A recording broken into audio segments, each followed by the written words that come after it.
Lamine Yamal usiku wa jana kuamkia leo ameshinda tuzo kama mwanamichezo bora duniani mdogo, mwenye umri mdogo, na ni kupitia tuzo za Laureus Awards. Hizi ni tuzo ambazo zinaandaliwa na Laureus World Sports Academy.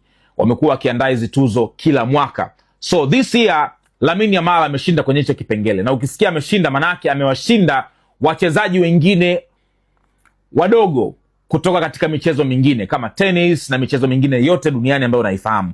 Hizi ni tuzo ambazo zinapigiwa kura na wakongwe wa michezo duniani kote. Kwa hiyo ukisikia mtu kashinda manake ni tuzo ambazo zinaheshimika. Wakongwe blue tick, wamekukubali. So Lamine kashinda this year and congratulations to my boy Lamine Yamal. Hizi tuzo zina vipengele vingi. Zina vipengele kama best sportsman, mwanamichezo bora, ile kubwa sasa kote duniani.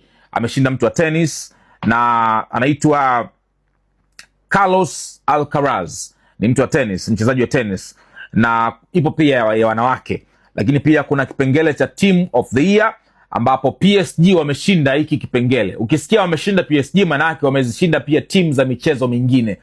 So mambo yako hivyo, na ni tuzo ambazo zimefanyika usiku wa jana kuamkia leo. Nilipenda namna ambavyo Lamine ameingia, amedrip kwenye hizi tuzo, alivaa vizuri sana na speech yake imenyoka sana. This boy unajua kwenye kuvaa pia ni mnyama mbaya sana.